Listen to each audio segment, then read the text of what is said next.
Good evening and welcome to the regular board meeting of the Garfield Heights City School District. Today is Monday, January 27th, 2025. I call the meeting to order. Could I get roll call, please? Yes. Ms. Cox? Yes. Mrs. Daniels? Yes. Ms. Thomas? Yes. Ms. Morrison? Yes. Ms. King? Here. And could I get a motion to adopt this evening's meeting as presented? So moved. Second? That was moved by Ms. Daniels and second by Ms. Cox. Any discussion? All right, hearing none. Could I get roll call, please? Mrs. Daniels? Yes. Ms. Cox? Yes. Ms. Morrison? Yes. Ms. Thomas? Yes. Ms. King? Yes. All right, we will now have a moment of silent reflection and the Pledge of Allegiance.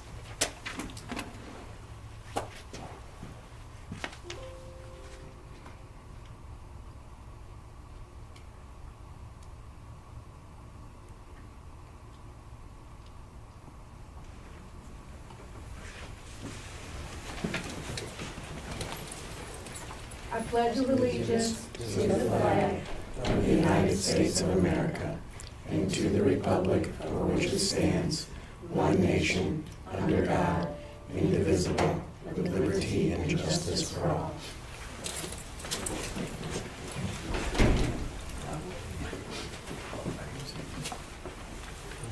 Could I get a motion to approve the minutes of the December 9th special board meeting and the December 16th regular board meeting as presented? So moved.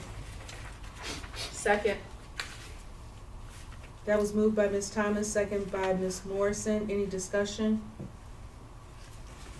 Hearing none, can I get roll call, please? Ms. Thomas? Yes. Ms. Morrison? Yes. Ms. Cox? Yes. Mrs. Daniels? Yes. Ms. King? Yes. Now we'll move on to the board president's report. Thank you all very much for attending tonight's meeting. I would like to offer several significant salutes this evening to some of my colleagues on the Board of Education. I commend Heather Morrison for once again being nominated and voted as board vice president. I also would like to recognize Ms. Ashley Thomas for ascending to president of the board of Cuyahoga Valley Career Center. So if we can just pause here and give both ladies. Congratulations, ladies. I would like to as we have heard, January is Board Recognition Month in the state of Ohio. I wish to applaud the hard work of the members of the Board of Education. The leadership roles to which members of our own Board of Education have advanced are impressive, and I congratulate you all. Last week, Monday, January 20th, 2025, was Dr. Martin Luther King Jr. Day, and on behalf of everyone in our community, we will forever remember the legacy of Dr. King and the many accomplishments he achieved and made important to society by being who he is and in the things he believed most. We observe Dr. Martin Luther King Jr. Day on the third Monday of every January because of his groundbreaking positions on matters which work to improve nonviolent activism against racial discrimination and advance the civil rights cause. The strategic planning process continues to unfold, and I ask for the community's continued support to refresh our mission, vision, overall values as a district, and the goals we all share. This effort is community-based and will help us with direction for the short term and a new North Star for the long-term vision of our school district. Dr. Reynolds has a report filled with student and staff successes, and so on behalf of everyone, I wish everyone a successful, safe, productive new year. Happy 2025, and thank you for your continued support of the Garfield Heights City Schools. This concludes my report. Next, we will move on to committee reports. Are there any committee reports? Madam President, Ms. Thomas? I have a report for Cuyahoga Valley Career Center. Yes, ma'am. On January 9th, we had our organizational meeting.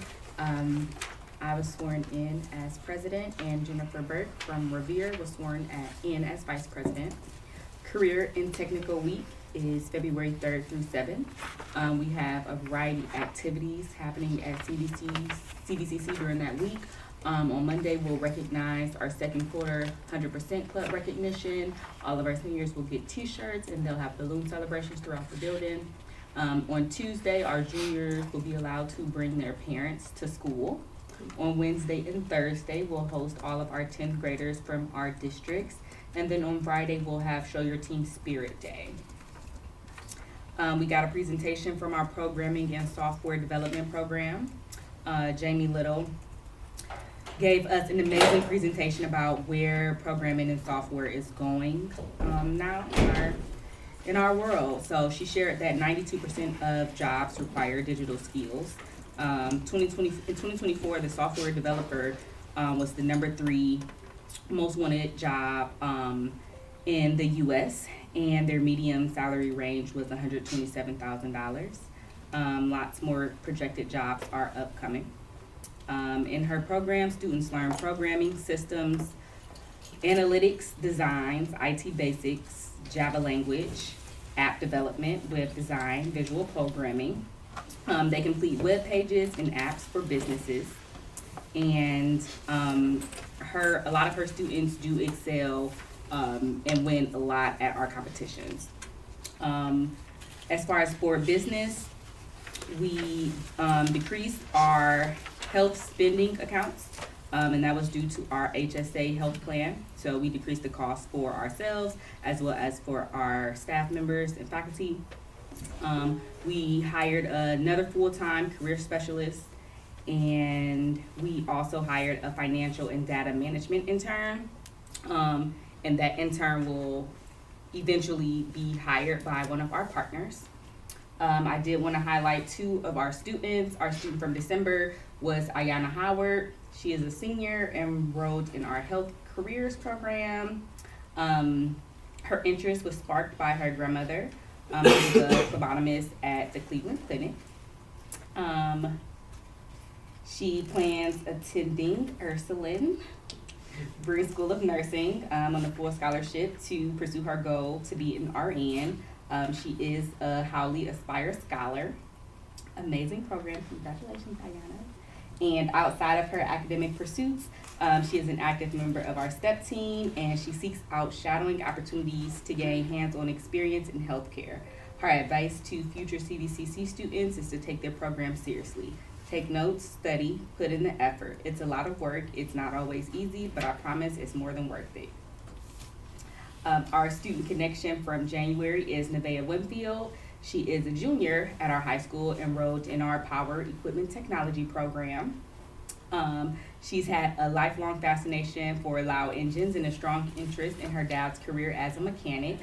That's where she found her passion for this skill. After high school, she plans to either attend college or pursue a career in the military while continuing her Power Equipment Technology journey. She aims to work for Ohio Cat or a similar company with the possibility of owning her own business in the future. Her professor, Mr. Harding, she shares that he's one of the best teachers she's ever had. Besides her dad, he's been a huge inspiration in shaping her career goals. Outside of her academics, she enjoys reading and building things with Legos, as well as hands-on activities. Her advice to future CVCC students is to trust your gut, not let your nerves hold you back when deciding between programs. She was torn between culinary and PET, 2 very different programs. Her mom recently asked if she regretted not choosing culinary, but she absolutely loves PET, and she's so glad she took that route. She says she ended up exactly where she wanted to be, and you will too. Keep up the great work to those 2 students, and that concludes my report. Thank you, Ms. Thomas. Are there any additional committee reports? I have a health and wellness report. I just took some tidbits from Mr. Cruz and also Mr. Pope. On Friday, January 31st, we will be celebrating our girls basketball senior night before the varsity game against Lorraine. The JV game tips off at 4:30, followed by senior night celebration ceremony with the varsity girls basketball game immediately after. Thursday, February 6th, we will be celebrating and honoring our 2025 Hall of Fame class before the boys varsity basketball game, which starts at 7. We're thrilled to announce this year's inductee into the Garfield Heights High School Cliff Faust Athletic Hall of Fame is Trey Lewis, Candace Dempsey, and Sarad Williams. Last Saturday, January 25th, a few of our Garfield Heights High School band students participated in the Ohio Music Education Association's solo and ensemble, where students can perform in front of a judge for a rating and or comments while showcasing their talents and working to better their musicianship. Many of our students performed well enough to earn outstanding and superior ratings of 1s and 2s on a scale of 1 to 5, with 1 being the best performance possible. Please help me to congratulate the following individuals who received the top ratings. Kiara Wilson received a 1 in Class A on her snare drum solo. Maya Bonner received a 1 on Class C on her trumpet solo. Elijah Hall received a 2 in Class B on his trumpet solo. Trey Randall received a 2 in Class B on his trombone solo. And Rosalie Tony received a 2 in Class C on her trombone solo. Congratulations to our scholars. Are there any other committee reports? Okay, hearing none, we will move on to our presentation, and I'll turn the floor over to Dr. Reynolds. Thank you, Madam President. Tonight we'll be hearing from the great work that's happening in our athletic department. We have Coach Cruz who will be presenting to us tonight. Thank you, Dr. Reynolds. Appreciate having the opportunity to talk to you guys today a little bit about what's happening with all of our student athletes and our coaches, and get a chance to talk to you about some of the great things that have been happening this year. We'll talk first about the budget and where we're allocating our money, some of the added sports and activities that we have been able to see come into the programs over the past couple of years, an update with our study tables. We'll talk a little bit about some of the new coaches in our district, some different things that our young men and young ladies are doing in terms of reaching out to our community and helping out with our youth, and then of course some team accomplishments that have happened over the course of the year. So the first one is the budget breakdown. Right now we are spending, as of today, 32% of our budget has gone to equipment. That goes to a wide variety of things. That can be something like an ice machine. We had our ice machine broke down, so we had to buy something new for that. We also had to buy a new sled for our football field because our old sled would have torn up the new turf. So that was an expense that we had to obviously take care of, so that next year when our football team takes the field, they have the equipment they need. Of course, that's also uniforms, helmets and things of that nature, basketballs, footballs, softballs. We also have 23% of our budget is dues and event fees. So when I'm talking about event fees, if we go and we participate in a wrestling tournament, oftentimes there's a fee associated with that. Same thing, volleyball this year participated in a varsity, JV and freshman volleyball tournament on the weekends, and there's fees associated with that. Probably the biggest chunk of that is actually our OSHA fees, but also our league dues. And then we also had to pay, this was actually an equipment, one of the reasons the number is high, we pay over $10,000 a year for Huddle. And it's basically what our teams use to record the games. It's also the technology that we use to live stream the games on the website. Events management takes up about 21%. Obviously, we have to pay for game workers and security as well. Security costs have continued to go up, so that's why that number is where that's at. 17% is uniforms, which would also include things like helmets, knee pads, obviously game uniforms, practice uniforms, things of that nature. And then the last 7% is awards. That could be the costs associated with our banquets, when we purchase plaques, banners, things of that nature. So last year, we were able to add golf, men's volleyball, and step team. Step team was something that existed before 23-24, but we recognized it as a varsity sport for the first time last year. And I was very proud of that because you're seeing a lot of schools actually dropping sports and not adding sports. This year, we added cross-country for boys and girls, as well as women's flag football, which will be competing in the spring. Okay, so cross-country was in the fall, their season's already over. They will actually be the first football game on our new football field. So excited about that. And we were hoping to have esports and tennis this year. Unfortunately, we're not quite there yet, but hoping that next year that those will be some activities and sports that we can add as we're trying to just provide more opportunities for our young men and women. And the reason that that's so important, I mean, there's a myriad of reasons as to why being involved with athletics is so important for yourself academically as well as socially. Of the 26 seniors last year that graduated with honors, 15 of them participated in a sport or an activity, which is obviously over 58%. So right there, Dr. Reynolds loves talking about data, so there's some pretty concrete data there for you that when kids are involved, they tend to do better academically. So just making sure that we are providing as many things for our kids as we possibly can to get them involved, which I do believe will help them academically as well. Study tables last year was the first year that we incorporated study tables at the high school. They meet every Monday and Wednesday in the core subjects listed on the screen. I really wanted to give a shout out to the teachers who have volunteered to run the study tables because clearly without them it's not possible. Ms. Rickus, Ms. Harb, Katie, Ms. Saunders, Kelly Sauer, Ms. Yetzi, Amy, and Milosevic, and Mr. Burke are our current study table teachers that help out.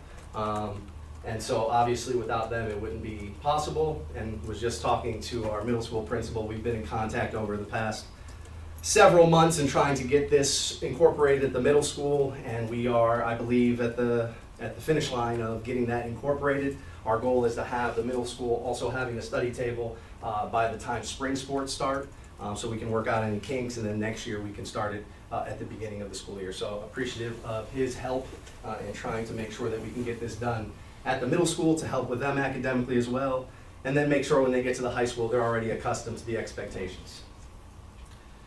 We hired some new head coaches in the district this year. Most recently, our new head football coach, Max Stevens. I'm very excited about that. His reputation speaks for itself. I think he's one of the best coaches in the entire state. And I can honestly say that if I could have hired any single person to be our head coach here at Garfield Heights, I would have selected him. He's an unbelievable coach, but an even better role model and mentor. And like our current basketball coach, his reputation and his ability to get kids to the next level is as good as anybody has. So obviously, Coach Jay, we've been spoiled for the last 20 years with the incredible things that he's done for our kids in the community, and I am confident that Coach Stevens will do the same. On the cheerleading side, for both winter and fall, Ebony Johnson and Taylor Logan are our new hires. I want to give a shout out to Sherry Williams, who's been the cheerleading coach for the past, I think, 10 plus years. She's been doing it for quite a long time. She retired after the fall this year. Ebony was her assistant coach, and she stepped in as the head coach and brought Taylor with her. Taylor's already been working in the district as a coach. He's been working with Flagline and did an outstanding job there, so we're excited to have her in this new role as well. And obviously, as you can see, they're both Garfield Heights alumni, so always great to bring back people to help out in a place where they once were in their shoes. On the winter side, Ariel Durden is our new step team head coach. She does a phenomenal job in Jill's building, and she is full of energy, an incredibly hard worker, and she's done a great job thus far with the step team. William Ritter is our head flag football coach. Again, this will be the first year for flag football, so excited to have him in that role. I'll talk a little bit about this later, but Coach Ritter, his majority of his career has been in basketball, but he did also coach high school football as an assistant coach for a number of years, and he's honestly done an unbelievable job with our girls on the basketball side, so I'm very excited to see what he can do in flag football. And then, of course, pending board approval, we just hired Jermaine Smith to hopefully be our track and field head coach. Obviously, the season is right around the corner, so we wanted to make sure we got somebody in place for that. Before being here, he was an assistant coach at Cleveland Heights for the track and field team, so yeah, excited about having him here as well. So, last year, again, one of the things that we started was the visits to the younger buildings. It's one of my favorite days of the year.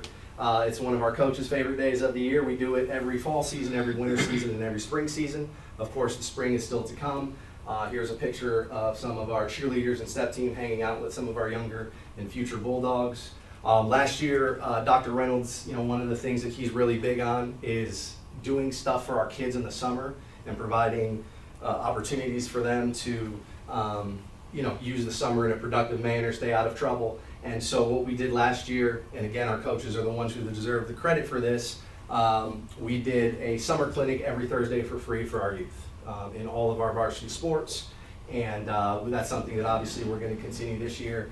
And Dr. Reynolds and myself and some other people met today about trying to even build upon that. Gina's been doing a great job with connecting our summer school with our camps, and we would actually provide transportation from the middle school and from Maple Leaf to the high school so that they could participate. And then our youth volleyball and basketball programs, I just wanted to give them a shout out. Coach Day, Bryant Blair, William Ritter, they do an unbelievable job of providing year-round opportunities for our kids. Obviously, we all know we don't have like the traditional rec center where kids can go and play basketball and do productive things. So this is something that Coach Jay has been doing.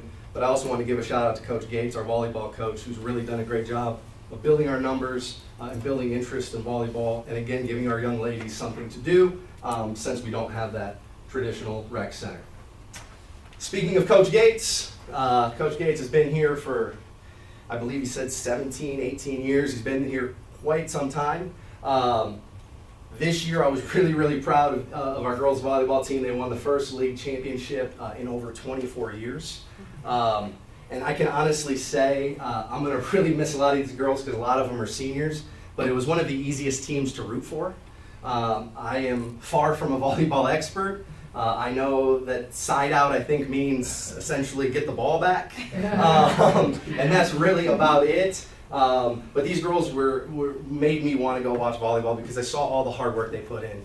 Coach Gates really has a year-round program, and it was great to see them get that ultimate reward of winning the first league title. Soccer got its first win in multiple years, so I'm very excited for them. They beat Shaw 3-2 this year.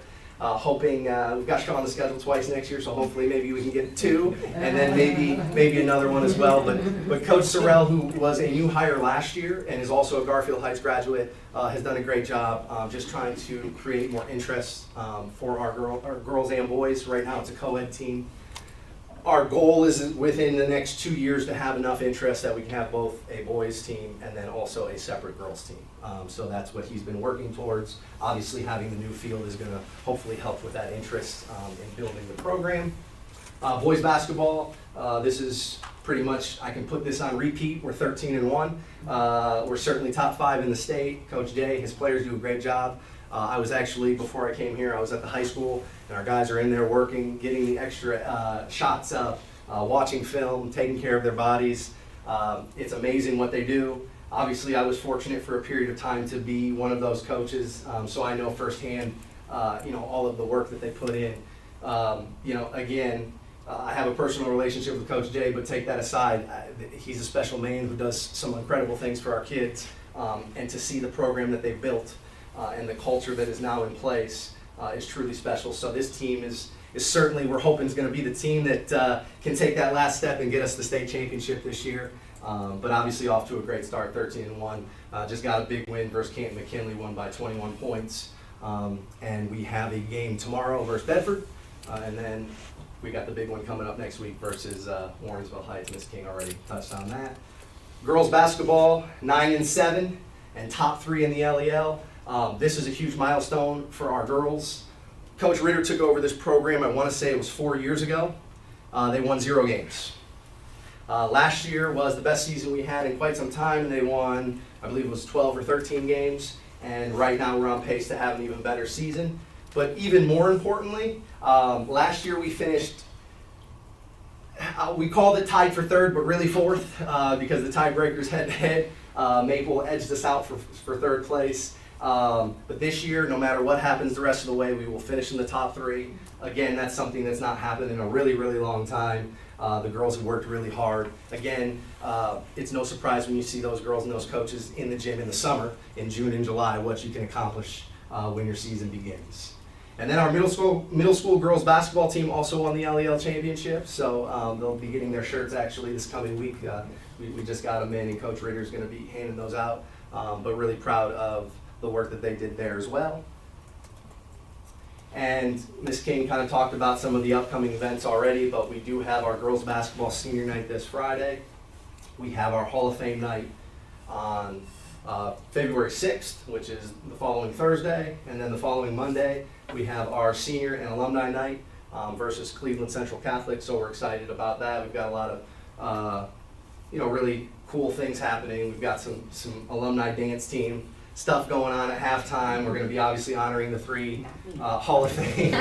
Just coaching. Yeah, I was going to say, I don't know if she's actually dancing, but to be determined. But then we also have our wrestling senior night as well on February 13th, so an opportunity to celebrate them as well. And then, in the little bit of a distant future here, March through June, of course, we have spring sports coming along. And a pretty big deal, we're opening up our football stadium. We are hoping that if everything stays on track, that again, we will be able to host flag football and also a track and field event. So really excited for, especially our track and field team who has not had a home track in quite some time. So to be able to just after school not have to hop on a bus or go to Boys and Girls Hope and to actually be able to practice on your own facility, I think is going to be pretty great. So that's all I got. Does anybody have any questions? I do have a question about huddle. Mhm. Are our scholar athletes able to access huddle so that they can create their own Yes. film as they're going to college? Yeah, so every team member has the ability to access huddle. Obviously, they don't have some of the same access that the coaches and administrators have, but yes, they're able to use huddle to create footage for themselves. But that's actually something a lot of our coaches do for them anyways. Again, Coach Jay does that. I know Coach Ritter does it as well. One of his assistants does it. He's not very tech savvy. Coach Gates, I know, uses it as well. And then football, we didn't really get to use it last year because, again, it's in your home stadium, something that we didn't have. But I'm sure Coach Stevens is going to be using that as well. Thank you. Any other questions for Mr. Cruz? Yes, Ms. Thomas? As we look to the future and we think about our budget, I've had a lot of requests about band instruments. Have we had any discussion or have we taken a look at the our band instruments? Yes, so those conversations have been had. I've spoken with Mr. Oko about that as well as Dr. Reynolds. Obviously, band instruments are not inexpensive, to say the least. But yeah, that's something that we're working on. We've also worked with the band, in the past they had to pay for their own awards. And so that's something that my department's absorbed. So this year we're going to be paying for all of their awards. It's a drop in the bucket compared to obviously that, but yeah, that is something that's been talked about. Thank you. To follow up for you, so last year there was a significant request for replacement instruments. We did utilize some ESSER funds for that, about $21,000. But we did ask the buildings to put together a replacement cycle. So make sure we inventory our equipment, instruments, make sure that there were significant instruments that needed to be replaced, we replaced them. But then it also needs to tie in with the participation for it. Like, we don't want to have, a surplus of instruments if we're not using it. So we did do that. And then I think Dr. Reynolds also met with the boosters on that piece as well. Yes, we had a meeting just to kind of talk about how we can support the boosters. One thing, they have been doing fundraisers. However, there hasn't been a great amount of turnout, and we've offered to help to promote those opportunities. And I want to make it very clear, I am a strong supporter of the arts as well. And sometimes you walk into a school district and it's just about athletics, but it's not here. We are very supportive of our arts, even with our drama, choir, as well as our band. As just last weekend, Music Express had an event in North Royalton, and they were awesome. And let's make this clear, they were awesome. And so we are committed to making sure that we are investing in our children in all student activities, especially athletics and in band and in the arts. As a matter of fact, next year we are looking to really kind of promote what we're doing with the arts. It's a push towards STEAM, which includes science, technology, engineering, math, and arts. where the STEAM comes from, and that is an area that we will be highly promoting. They work hard, and we want to make sure that we're supporting them as well. We've also been trying to get the band more involved in terms of in the winter as well, having them play at more games. We have flag line as well as step team also performing during our half times as well. Any other questions for Mr. Cruz? Madam President, Ms. Davis? so normally when we have these presentations, it comes along with a financial support that the board has been covering to support our athletics and our co-curriculars so that our students and families in the community do not have to pay to play. My question to Mr. Opal probably as it relates to this, especially since we've seen the data and looked at the impact that our co-curriculars have on our students' academics.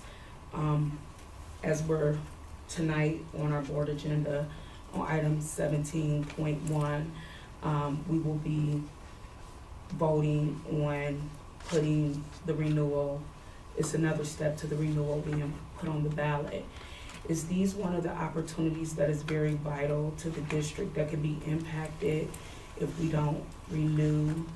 Or what impact could that have with the deficit that we're looking at in our 5-year forecast on things vital? Because I know arts and co-curriculars are, a lot of times some of the first things, not first things, but, when we're looking at instruction and then after school things and co-curriculars, it may be some challenging decisions we may have to make.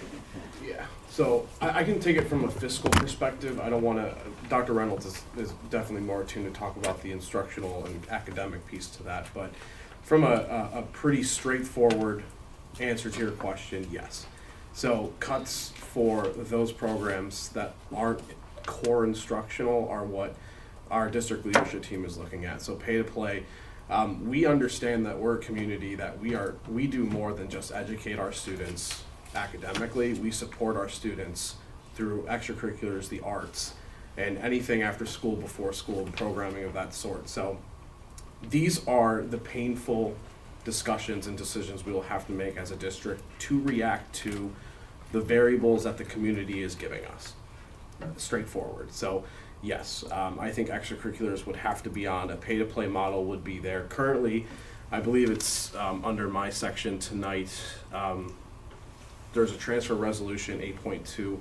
The board, you guys are going to be asked to transfer money from the general fund to the 300 fund, which is the control account.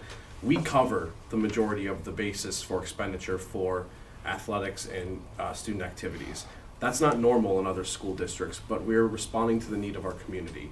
Our community needs the support from the school district in that sense, so we offer it through these enlarged or extra opportunities with fee waivers and equipment and all of those things. So I would say yes. I would say those are on the table right away, and those are the ones that hurt the most before we get into the deeper cuts, because they have to go when you look at it. I mean, the prioritization and the hierarchy from a fiscal perspective and taxpayer dollar is, are you going to spend this dollar on a core academic class or on a extracurricular class or sport or activity? And those are the decisions that we don't sit here, Dr. Reynolds and I don't sit here, this is not what we wanted to do when we talked about coming into education, but these are the tough decisions that we have to deal with, and yes, I would say those are on the board if the renewal levy does not pass. And from what I heard this evening also, because I know in other communities, the booster clubs are very vital in supporting the co-curricular activities with financial support. And my interpretation of what you just casually mentioned about the booster club is, our booster club is currently having challenges with support and participation, which will also be another barrier for our students. Which is why it's important for us as a school district to step up. What is vital is that students need to be engaged. Yes, we will do engaging lessons, we will make sure that we're hitting the standards, but when we're looking at the data, as he's already shown, and if we're looking at research, making sure kids are connected to the building through activities is vital, especially when we're looking at developing well-rounded students who are going to be globally competitive. We have to make sure that we provide those outlets for those students, whether we're talking about the arts, whether we're talking about band, whether we're talking about athletics. And in situations when those opportunities are no longer there, that is where we are not only just affecting our students, but we're affecting the community as well. So it is vital that students remain engaged at any level, just to ensure that we are doing our best for students. We have to ensure that we are committed to students and committed to their outcomes as well, not just the basics. We have to do more for our students. To follow up with that, I just want to say, Mr. Pernod, who runs the Music Express program, came out to me at the in-service PD day on Friday, and he thanked the administrative team for fully funding Music Express. We are the only district in the state that fully funds a program like that, and it's because we're responding to the needs of the family and the community. Those are the type of anecdotes that are affected immediately with a failure in May. And those are the things that don't sit great with us, as we all know. So, Thank you. Any other questions for Mr. Cruz? Thank you, Mr. Cruz. All right. Next, we will go to our superintendent for his report. Thank you, Madam President. I first begin my report by congratulating the entire Board of Education for January being Board Recognition Month. Our board members are dedicated to this community and serving as liaisons with our administrative team. They ask important questions, as you have already seen, and provide strategic direction to the decision makers. They sacrifice their time and efforts, and they represent the district's best interests. Ladies and gentlemen, I just want to take a moment to give a round of applause to our Board of Education President Millette King, Vice President Heather Morrison, and members Tandika Cox, Michelle Daniels, and Ashley Thomas. Please give them a round of applause. And while we're giving kudos to the board, I'd also like to share that Ms. Thomas was also recently named to serve as the president of the Board of Education at the Cuyahoga Valley Career Center. This high honor demonstrates her experience there, her leadership, and commitment to students pursuing the work-ready skills provided by their education. Please congratulate Ms. Thomas. And also some great stories are taking place in the buildings, and I want to share this with our community. At the high school, our Students of Service organization recently conducted a blood drive in the auxiliary gym with the American Red Cross.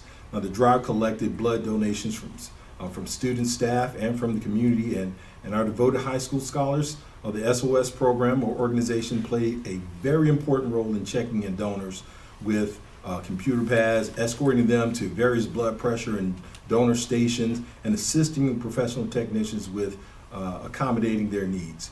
After donating blood, the SOS members help provide bottled water and snacks. Everyone needs those snacks after you give a little bit of blood there. And the American Red Cross incentivizes the high school with scholarships for students depending on how much blood is collected. And great job by SOS advisor Austin Stamatis. She is all over the place. Just in case you don't know Ms. Stamatis, she is in every aspect of that building, and she works very hard for our students. And also a shout out to our students as well. Maple Leaf has also been alive in activity as well. The Cleveland Cavaliers community outreach team visited recently to teach about basketball skills, but also teamwork and following directions. A special thanks go to the Cavs, and we also would like to shout out Mr. Glazer, Mr. Felino for continuing with their spelling bee as well, with holding the building championships just last week. And finally, the Garfield Heights City Schools proudly announced and joyfully commends our very own middle school 8th grader, Micaiah Patterson, and the publishing of her own book with original writings and poetry that became a focus for an interview with Miss Danielle Wiggins on WKYC Channel 3 News recently. Encouraged and inspired by Garfield Heights City Schools Dean of Students at William Foster and prior intervention specialist Miss Selena Sutton, Miss Patterson used her own deeply personal experiences to artfully and meaningfully craft the words and stanzas to comprise this book. Now, the WKYC reporter took the time to interview Micaiah, Miss Sutton, and a representative from the Believe in Dreams organization, a local group dedicated to fulfilling dreams and aspirations for youths in this community. When the story is posted, the Garfield Heights will be certain to share this great Bulldog to the greater Bulldog family. So congratulations to Micaiah on her perseverance, her talent, and working to help others in need through her experience to make the world a better place. And this concludes my report. Thank you, Dr. Reynolds. A lot of great stories you shared with us. Thank you. All right. We will now move into public remarks from the public. Okay, we don't have any? All right, so we will go on to our financials. Could I get a motion to move and waive, do I have to do the resolution separately, Mr. Oko? You don't have to do them separately. You can Okay. all one Could I thing. get a motion to move and waive the reading of 1.1 through 1.3? I'm sorry, 8.1 through 8.3. So moved. Second.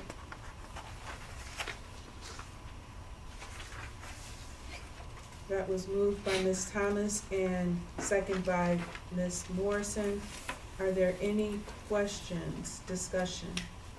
Mr. Oko, anything you want to share with us? Yeah, so we're halfway through the fiscal year, obviously starting July, and this is for December's report.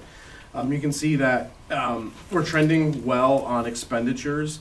I would note that the biggest jumps that we're seeing are legal services and tuition for students outside of the district. So some of those things are outside of our control. As students come in, enroll in our district and they have certain things written on IEPs or some sort, obviously we're legally binded to administer those costs and expenditures, but for the most part, we are trending well when it comes to our largest part of the budget, which is salaries and benefits. So we're looking on track with that. Revenue is unfortunately a different story. So we are struggling to correct our data reporting to the state, which means that we are lagging when it comes to our state reported state funding, excuse me.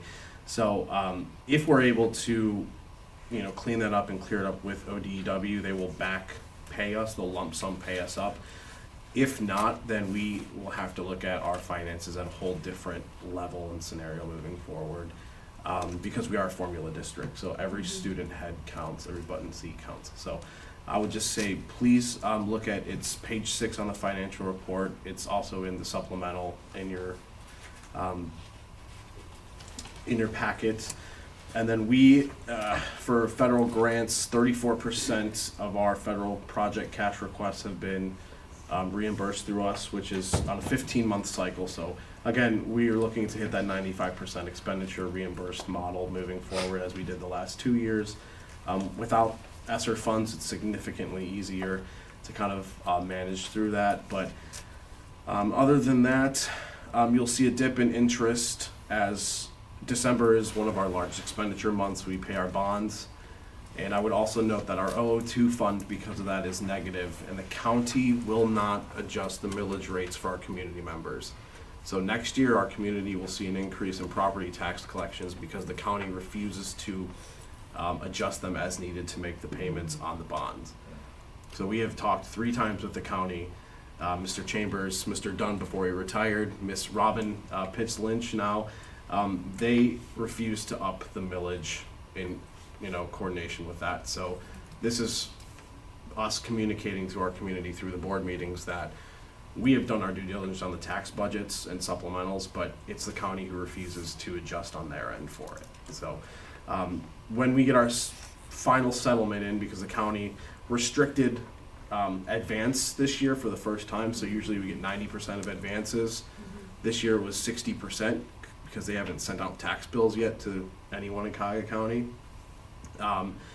We're low on cash, and that's normal, but we're more low on cash this year because the county only advances 60% of funds. So that is December in a nutshell. It'll be the same in January as we go, but any questions on the financials? Madam President. Ms. Davis. What is the barrier to us being able to, comply with the state data piece timely? And I can answer my portion of it, but I think Dr. Reynolds will have to jump in as well. But I think it has to do significantly with our switch to Infinite Campus. Again, I can just tell you what I know from the funding reports, and I don't want to speak for anybody. So, Dr. Reynolds, I don't know if you want anything else Yeah, to add. just so I can make it pretty clear on the things that I'm understanding about what's happening. Just imagine remodeling your home. You thought it was just gonna be on the surface, but when you open up the walls, you see that there's issues with electrical and there's issues with pipe. And now you have to address those issues as well. So that's what we're finding, where we have students who've been on the books for several years, that we're cleaning those things up, and that we are responding to some things that have been ongoing, but some of them were issues that we only found out because of the transition from one system to the other. I know that our departments have been working diligently. We actually had a discussion about that in our cabinet meeting today to make sure that we are addressing those things and that we make it a priority, because it does affect funding if we do not address the needs. And some of them come from some of the fatal errors that we're getting as well. And what I've learned is that with fatal errors, the state will not recognize some students if they have fatal errors. So it's all in the cleanup. And so here's another analogy that I will give you as well. It is like putting in diesel fuel into your car when your car doesn't run on diesel. And so you're gonna have some things that are gonna be a hiccup. But if it stays in there too long, then the car is done. Then there won't be any funding if we don't repair those things. And that's why our departments have been working diligently to address those things. And as Mr. Oko advised, that once we get those things cleaned up and we submit multiple times a week, matter of fact, a couple of times a day. We've done a great job with identifying the problems. And the buildings themselves have owned the work, owned the data, and they've been excellent. The folks at the buildings have been excellent. And some of the other things are areas that we just need to make sure that we're constantly cleaning up. We're doing that work. That work happens every single day. And so in our cabinet meeting, we're going to be going over that data. I actually explained that to them today. And I told them what I'll be looking for as well, so make sure our departments are responding accordingly. That will affect our data if we don't get a hold of that. It will affect our funding if we don't get a hold of that. So do you feel like we have a plan, a plan that will ensure that this does not affect our funding? Yes, it's affecting our funding now. Anytime we have these errors and then we get to the time that the funding is supposed to be coming back to us, that is a problem. And that's why we need to make sure that it became a priority for us. And that's why it became the basis of a lot of discussion today in cabinet, just to make sure that our departments are responding accordingly. And they will, I'm very confident that we'll be fine, but we just need to make sure that we build a sense of urgency around this, because this is money. And as you know, you can't play with money. We are headed for some tougher roads, so we need every single penny that we can get, including grants that we talked about, which is a whole different conversation there. But yes, it is priority for us as well. And does Infinite Campus provide us any support, and and that we're new to the program and during these transitions, are they able to tap in so we don't overextend our human capital? Yes, what it was is that the things that we didn't know were only illuminated once we switched over. Mm-hmm. At one point, they felt as if the conversion was done, and it's not. And we have to continue to have conversations from, our IT department leads the conversation as well with the data department to make sure they understand we still require their support as well. Mm-hmm. So at one point, they felt that it was over, but we were like, no, it's not. There's still some things that they had not addressed in the conversion, and even timing-wise. We asked the question, do we need to wait another year before this? And assured us that we did not, along with some of our other partners, and these are some of the things we've uncovered through this transition. Thank you. We also received support from our ITC. ITC from Connect as well. Ms. Thomas, you have a question too? Yes, is there a deadline, for fixing this data? So, yes and no. The state, I guess, gave us mercy this year. I've been in constant contact with DEW's budget and management chief, and I've assured them that we will get the data fixed. The problem is January number 2's payment automatically updates the base cost for the next, section of, like, for next year. So when they upload all the base cost inputs, which is all the teacher costs, admin, operation costs, expenditure costs, when they apply it to the formula that we have, it significantly affects our formula and funding and all of that.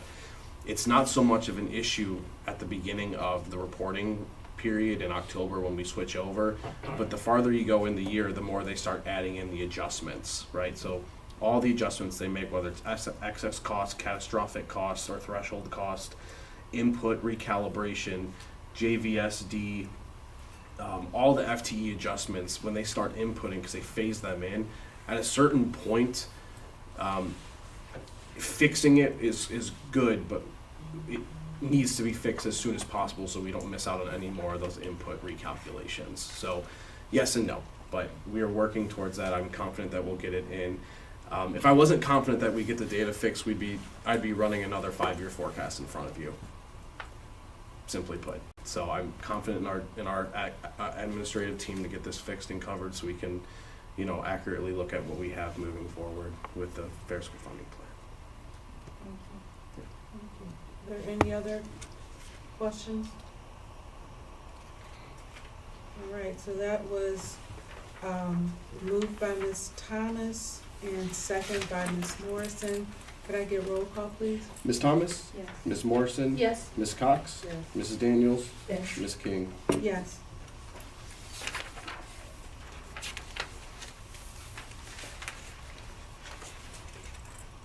Could I get a motion to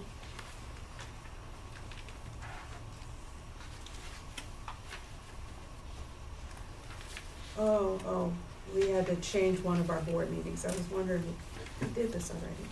We had to change one of our board meetings. The board meeting that was listed on our agenda last month, or in December, or no, beginning of January, was the wrong date. So could I get a motion to approve 9.1? So moved. Can I get a second? Second. I was moved by Ms. Thomas and second by Ms. Cox. Is there any further discussion? Could I get roll call, please? Ms. Thomas? Yes. Ms. Cox? Yes. Mrs. Daniels? Yes. Ms. Morrison? Yes. Ms. King? Yes. Could I get a motion to move and waive the reading of 10.1?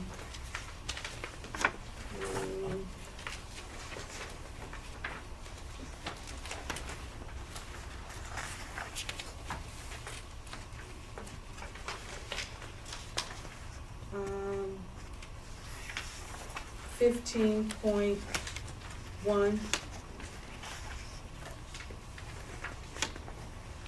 So moved. Second. That was moved by Ms. Morrison, second by Ms. Thomas. Is there any discussion?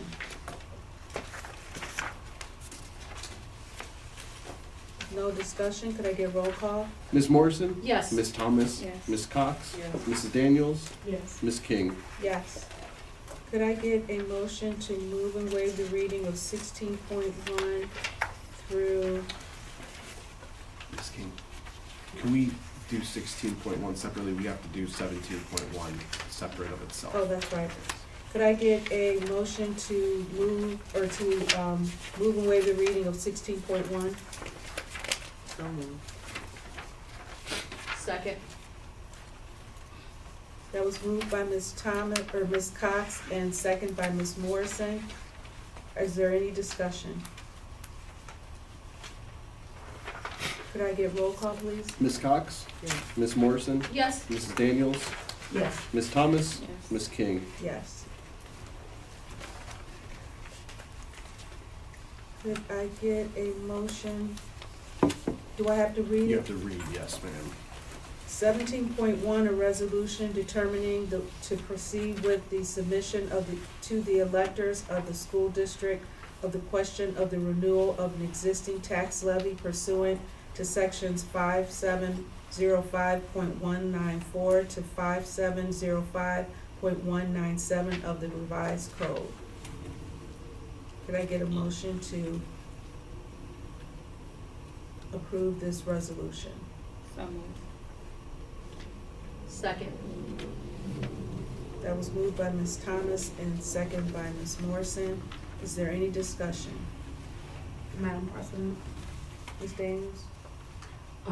I just wanna, for clarification purposes, I know we discussed how pay for play and some other things may be impacted by the non-renewal. But as a district, will we do our best to preserve, what we can for the best interest of our students to ensure that we meet their needs with what we have? Yes, we are committed to our students. And whatever our situation is, we will do our best to maintain, but it will be tough. It will be, it'll be a real challenge if we're unable to fund some of these opportunities that we have for our students, even just making sure they have what they need just all around. So it is very important that we remain committed to our students in every way. So yes, we will commit to doing our best for our students every single day. Thank you. I have one more question, Madam President. Yes, ma'am. Being able to preserve what we have as a district now, also knowing that even we still need more as a public school. We still don't have enough.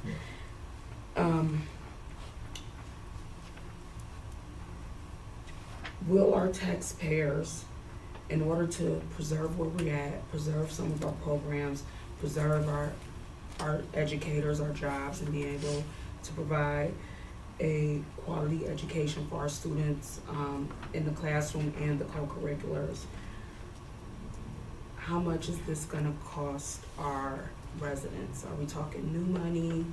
No, I mean, just clarify, like, is it gonna cost them any more than what they're paying now with this renewal?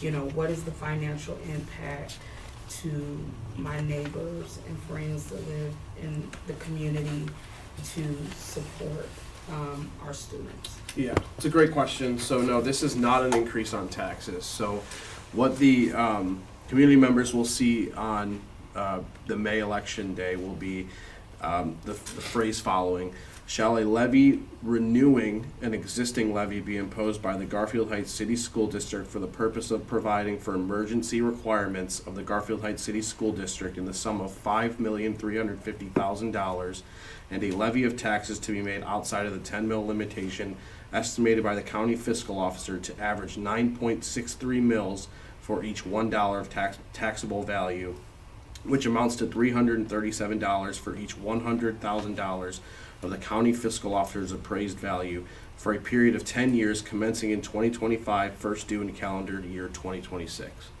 The language on the ballot will say, shall a levy renewing an existing levy. This is not an increase in taxes. In fact, factually speaking, if this does not pass, the Board of Education will either be forced to govern its school district with the resources it is given, or to look to go back to the ballot for new money, which would cost the taxpayers more. Remember, taxpayers currently are only paying 87.5% of this levy every year. Anything new is automatically 100%. The state does not recognize any of the homestead or rollback provisions for any levies passed outside of 2013. So in theory, factually speaking, it's cheaper for the community members to vote this through, or they will be paying for it later down the line. And that's fact. Mr. Oko, Yes. one more question. Of course. So according to my math, if my house is $100,000. Yeah. And I decide I don't wanna pass, cause I'm only gonna have a $30 savings, like it's less, Yeah. less than $30. It's not gonna be a significant, not renewing, it's not gonna cause a significant tax break to the taxpayer, is what I'm just looking at. Yeah, You so, know, we're not talking about, ooh, I don't renew this, I'm gonna have this huge chunk off my bill. We're only talking yes. less than $350, average $100,000 house, a lot of houses. So I would say that every family is different, right? Yeah. So everything, so that $30 can mean something for everyone Yeah. different. But from the case of our school district, you have to look at what services we are providing with this money. We are offering after school, before school programming. We are offering an education. We are giving these kids something to do in the summertime because the city cannot govern and do it. That goes away without this. Is that worth the $30 a month or the $337 a year per 100,000 in taxable value? That's up to the community to decide. But I can tell you, when we stack up all the programs that we fund and the things we do for our students outside of core academics, that's what we should push to our community. And I cannot speak for or against the levy, but factually, it is cheaper to renew the levy than it is to forego this levy and force the district to make decisions that are not a benefit to the community at all. If that answers your question. No, I was just trying to, sometimes people think not renewing is gonna be like a significant break, like a significant reduction. So- Because I know people are looking, Yeah, and I it's do, different scenarios, so, but it's just, I do I want to, just wanted to be clear on the numbers Yeah. to see, exactly where we were at. And just to kind of piggyback, what we provide here at the district is beyond just for our students. We have been a huge community asset overall. We have the food bank, we have our various back to school things and different things that we just don't extend to our students, but we extend to the community as a whole. We have Cleveland Clinic that comes. It's not student specific. You don't have to be a student of our district.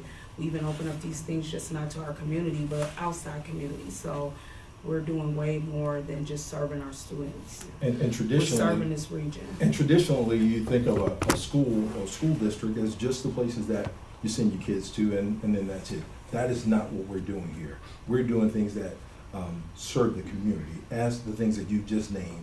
And that is something that was extremely important to me to make sure that we were providing wraparound services for many of our community members, and not only just our students that we're serving, but the community. Like with our food bank and the teachers and students that volunteer at the food bank, we want to serve the community, to be a resource to the community. But we can only continue that if we are in a position where we're able to fund some of our programs that we're currently doing outside of athletics, or outside of sports, or outside of any extracurricular pieces, the things that we're doing to make sure that we are stretching ourselves more to the community. Those are things that we were going to end up having to look at. Because even with some of our services that we're providing, we still are paying employees to do those things as well. And even though there are services that are for the community, we still provide those things for, and we have to pay for those things. So whatever we can do, if we are committed to our children in this community, we have to begin to show those things.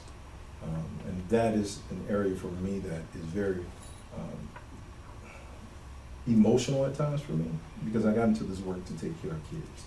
And we are all doing our best to make sure that we're doing that, but we need to make sure that we have all the resources we possibly can to respond to their needs and the needs of the families that we are working with as well. And Phil, anytime I ask a question that crosses the lines of what I'm supposed to ask, please stop me, but I think these are very important No, they questions are. that need to be asked, not just as a Board of Education, but just a member of the community. So I just had a second, me and I supposed to ask some of that, but I asked it. I'll answer it. I'll answer it in the legal and political way to make sure Mr. Faber does not reach out to us, any of us here. But two final things I want to add to that. So the last levy cycle, the district got questions about this being renewed to pay for the high school. That is a separate issue completely. So that bond millage is separate from what we're talking about. And this is renewal for operations, salaries, benefits, keeping the lights on. The bond millage is a whole separate issue that was passed in 2001 that comes off the books next year. So taxpayers can see that millage come off next year when the bond is paid off. Those are two separate issues, two separate scenarios and conversations to be had. This levy is the lifeblood of the school district. And second off, there is a going concern with inflation and Social Security and fixed income. Please understand that the 2.5% and the 10% rollbacks are meant to aid those who are affected directly by being on fixed income. So a large population of our community are fixed income folks. Anything that they pass, whether it's a city charter or a school district levy, will levy them higher than what they're currently paying. And that needs to be definitely advertised when we talk about this. They only pay 87.5% of this levy. Anything new that we would have to go ask would be 100% fully. So those are the last two things. Any other questions? Any other questions? Ms. Thomas? Is this our last opportunity on the ballot? So, yes, this is our last opportunity to put this renewal levy on the ballot. If we were to go for the same amount of money in November, say it fails in May, and we went for just the same amount of money, it would cost more to the taxpayer, and the language would change from renewal to an additional tax levy. So it would be technically new money, and the taxpayer would pay more, even if we just asked for the same dollar amount. We'd also have to qualify for the emergency requirement under the emergency levy law. So the state legislature is paring down the qualifications for us to utilize the term emergency in our levies. We would qualify for this given our cash balance could not survive in the next 3 years. But it just makes it much more harder for our community members and our taxpayers than just asking to continue to fund the status quo fiscally for our district. Does that answer your question? Thank you. Any other questions? All right. With that, it was moved by Ms. Thomas and second by Ms. Morrison. Could I get roll call, please?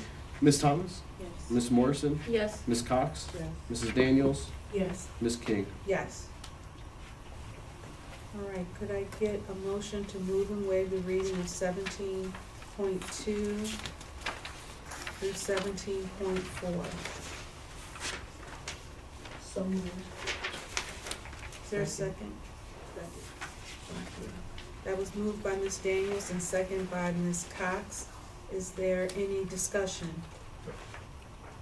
Yes. I'd like to first of all thank, we're very fortunate to receive a plethora of books, beautiful books from Pastor Mark Stevens and Sanctuary Baptist Church. They donated these books and they're in the hands of students and in the vending machines as well. We were very happy that they thought of us with the number of books that they donated. And also want to thank the class of 1974 as well for their donation, still remembering good old Bulldog country, and we are very thankful for their efforts as well. So we are at a point where there are folks who want to make sure that they're helping as much as possible, helping our school district, and we are very thankful for their assistance with their time and also their assistance with their donations as well. So we're very thankful. Thank you, Dr. Reynolds. Is there any other discussion? All right, that was moved by Mrs. Daniels and second by Ms. Cox. Could I get roll call, please? Mrs. Daniels, Yes. Ms. Cox, Yes. Ms. Morrison, Yes. Ms. Thomas, Yes. Ms. King. Yes. Are there any remarks from the public? No. I Okay. don't see anything. All right, at this time, it being 7:12, I recommend the board enter into executive session at 7:12 to consider personnel matters in regards to a public employee's evaluation and compensation. So moved. Is there a second? Second. That was moved by Mrs. Daniels and second by Ms. Morrison. Could I get roll call, please? Is there any discussion? Could I get roll call, please? Mrs. Daniels, Yes. Ms. Morrison, Yes. Ms. Cox, Yes. Ms. Thomas, Yes. Ms. King. Yes. We will now enter into executive session.